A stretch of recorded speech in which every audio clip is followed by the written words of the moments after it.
Most people remember Foster's Home for Imaginary Friends for being an upbeat cartoon that exemplified childhood creativity. What very few of them realize is that the entire show is based on a fabrication, a childhood that was never meant to be. The original Mac was an incredibly lonely child who had to deal with the sudden divorce of his parents. With an abusive older brother, an absent dad, and a workaholic mom, Mac didn't have anyone to turn to. It was only natural he ended up making an imaginary friend, a friend named Bloo. This is where Mac's life diverges from the one you know. Bloo was imaginary in the truest sense of the word. He could only be seen and heard by Mac. His mom, let's call her Lauren, didn't think much of it when she saw Mac talking to himself. It was normal for kids his age to have imaginary friends, after all. She did, however, think it was strange when Mac still played with Bloo after he turned 8. She tried to gently explain to Mac that Bloo was just a figment of his mind, but Mac went hysterical as a result.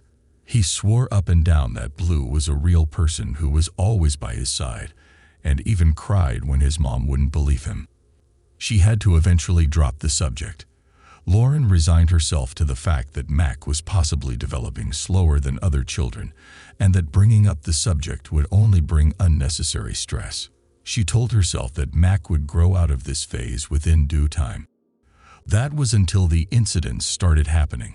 One day before Mac returned home from school, Lauren banged her toe against a desk and cursed under her breath. When Mac finally returned, he ran up to her and said with childish glee that Bloo told him she said a bad word. He even described her toe hitting the desk. Lauren froze when she heard this. How could Mac have known something he wasn't a witness to? She told herself that Mac was just playing a weird joke on her, and through some stroke of luck, made a story that lined up with what happened. It sounded contrived, but it was the only way she could make sense of it. That was far from the only weird thing to happen in their home. Items would suddenly go missing and pop up in random places. She at first blamed it on Terrence, since he was a perpetual troublemaker, but the incidents still persisted, even when he wasn't home. Sometimes she'd hear the kitchen stool screech and find it where the misplaced items used to be. Lauren could even swear there were times it felt like someone was watching her, even when she was home alone. The final straw happened when Mac was late coming home one day. It was a considerable amount of time past his usual arrival, but he was a no-show. This naturally got Lauren anxious, so she drove to the school to see if Mac was still there. When the teacher told her that Mac had already left, her anxiety only grew. She went driving around the neighborhood, carefully scanning the area for her son. She combed through the area for half an hour, and yet her son was nowhere to be found. Lauren was about to call 911 to report him missing, until she heard a faint ping of his voice. She cocked her head to the left to see a decrepit mansion that looked like it had been burned down in the past. Lauren gasped as she caught a brief image of Mac running past one of the upstairs windows. Her heart pulsed like an alarm bell. Her legs took off running faster than her brain could process. Lauren slammed open the decrepit doors and screamed out for her dear son. "Mac?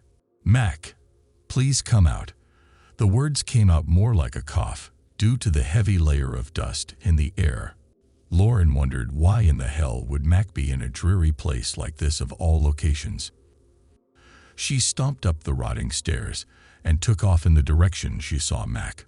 The mansion held dozens upon dozens of different rooms, making the search for her son incredibly vexing. Each door she opened only revealed to Lauren rooms full of discarded toys and furniture. With an undeterred resolve only a worried mom could have, Lauren pressed onward until she saw him. She finally found her son, Mac, at the bottom of a large hole in the floor, laying motionless on the ground. "Oh God, no.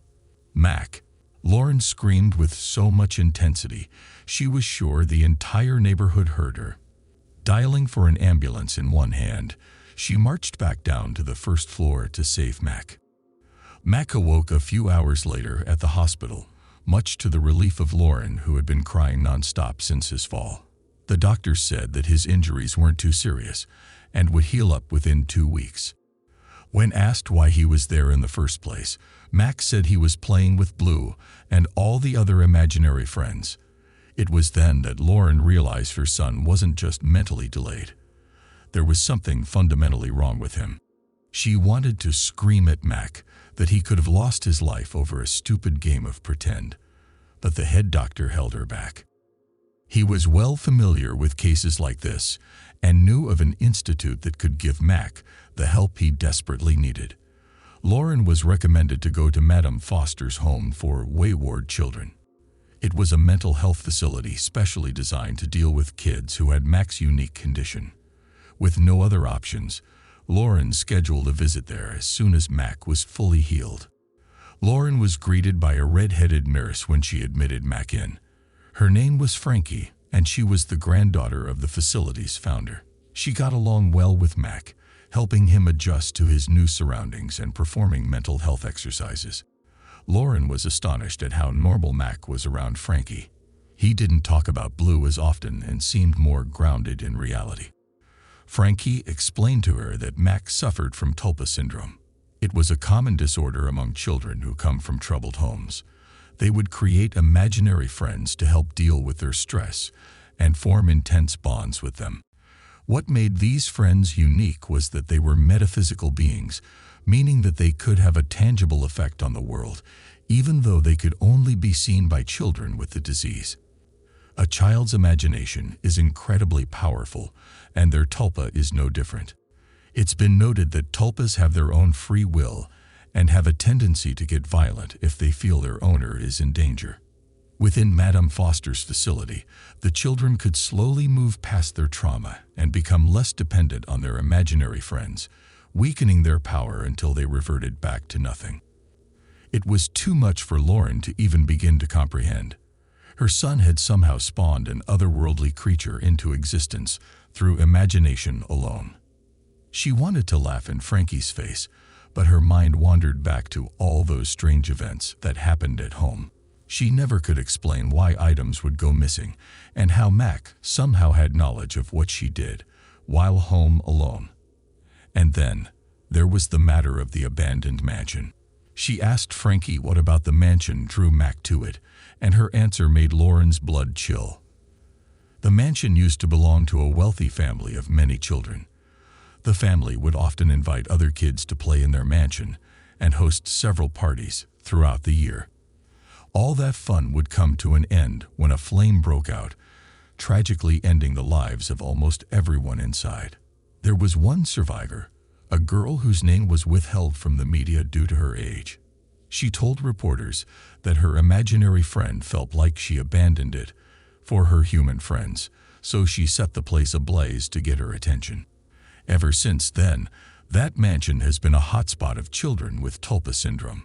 It was like there was a magnetic force compelling them to visit it. Frankie theorized that the friends' lingering feelings of abandonment drew like-minded kids to the property. Hearing it all laid out like that made Lauren question her parenting. Being a single mother, she devoted herself to her job nearly 24/7 to provide for her 2 boys. Her family was financially afloat, but at what cost? Mac often begged her to spend more time with him, and she always brushed him off by reminding him how important it was for her to keep a roof over their heads. There was also the matter of Terrence, who had grown into a complete delinquent due to a lack of supervision. The guilt grappling her heart was immense. Mac was all alone and felt the need to create someone to keep him company. She couldn't help but blame herself for Mac's condition. Lauren knew she had to be there for him. Lauren spent every day she could visiting Mac at Madame Foster's and watch his progress. The road forward was tumultuous at first, but with perseverance and the support of everyone in the facility, Mac was on the path to recovery. He could go for long periods of time without mentioning Bloo and seemed to grasp the idea that he was just imaginary.